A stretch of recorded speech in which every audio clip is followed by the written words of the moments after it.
আউযুবিল্লাহি মিনাশ শাইতানির রাজিম বিসমিল্লাহির রহমানির রহিম। সম্মানিত দর্শক শ্রোতা, আসসালামু আলাইকুম। আশা করি মহান আল্লাহর ইচ্ছায় আপনারা সবাই ভালো আছেন। আলহামদুলিল্লাহ, আমিও ভালো আছি। আমি মোহাম্মদ জুয়েল মোল্লা, আমার ইউটিউব চ্যানেলের পক্ষ থেকে আপনাদের সবাইকে জানাই আন্তরিক শুভেচ্ছা অভিনন্দন।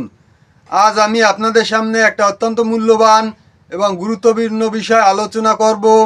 আজকের আলোচনার বিষয় আমাদের দেশের প্রধান উপদেষ্টা প্রফেসর মোহাম্মদ ইউনূস আমাদেরকে পরিবর্তনের জন্য, আমাদের জীবনযাত্রার মান উন্নয়ন করার জন্য উনি অনেক চেষ্টা করে যাচ্ছেন, পরিশ্রম করছেন।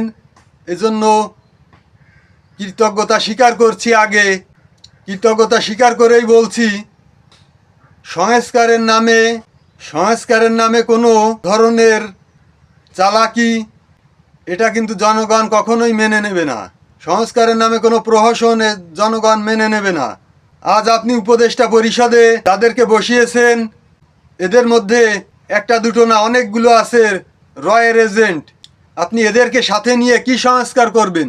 আপনার সরিষার মধ্যেই তো ভূত, তাহলে সরিষা দিয়ে ভূত তাড়াবেন কিভাবে? এই উপদেষ্টা পরিষদের বিভিন্ন সময়ে যারা ভারতের পক্ষে কথা বলেছেন, হয়তো বলবেন যে এই রয়ের এজেন্ট চিনব কিভাবে? একটা প্রশ্ন থাকতেই পারে। খুবই সহজ। এই রয়ের এজেন্ট যারা উপদেষ্টা পরিষদের ভিতরে আছে, চেনা খুবই সহজ। বিভিন্ন সময় যারা শেখ মুজিবের মূর্তি ভাঙায় বা আওয়ামী লীগকে নিষিদ্ধ করায়, যারা উল্টো কথা বলেছে, যারা সমালোচনা করেছে, এই অবৈধ সরকারের অবৈধ সিসি নুরুল হুদাকে গ্রেপ্তার, জুতোর মালা পরানো নিয়ে, জুতো দিয়ে পিটানো নিয়ে যারা সমালোচনা করেছে, এরাই হচ্ছে রয়ের এজেন্ট। এরাই ইন্ডিয়ান দালাল। কয়েকজন তো ইতিমধ্যে চিহ্নিত হয়েই গেছে, যেমন উপদেষ্টা মাহফুজ, আসিফ নজরুল, এরা তো অনেক আগেই চিহ্নিত হয়ে গেছেন। তারপর ওই যে মহিলা একজন আছে উপদেষ্টা, কী যেন নাম আমার মনে নেই, ওই একজন আছে। স্বরাষ্ট্র উপদেষ্টা একজন আছে, সে বলছে যে যারা নুরুল হুদাকে জুতো মেরেছে তাদের বিচারের আওতায় আনা হবে।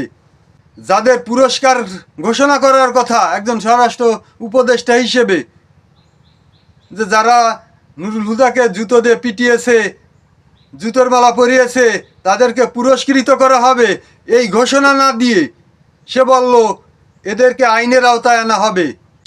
তাহলে দর্শক বন্ধুরা এবার বোঝেন যে এই লোকটা কত বড় ইন্ডিয়ান দালাল, রয়ের এজেন্ট।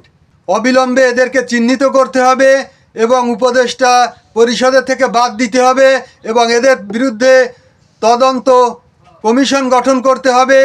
তদন্ত কমিশন গঠন করলে অবশ্যই এদের সঙ্গে রয়ের সম্পৃক্ততা পাওয়া যাবে এবং সেই মোতাবেক এদেরকে গ্রেপ্তার করে আইনের আওতায় আনতে হবে।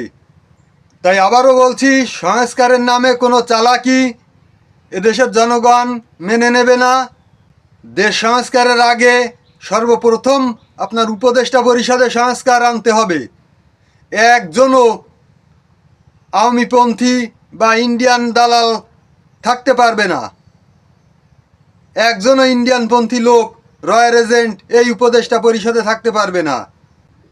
সম্মানিত দর্শক শ্রোতা, এই ছিল আজকের আলোচনা। আশা করি আজকের আলোচনা আপনাদের সবার কাছে খুবই ভালো লেগেছে।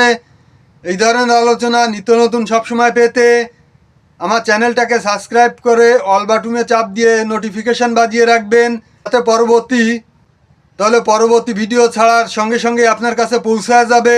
এবং বেশি বেশি শেয়ার করে আত্মীয় বন্ধুবান্ধবদের মাঝে ছড়িয়ে দেওয়ার অনুরোধ করছি, যাতে সবাই দেখার সুযোগ পায়।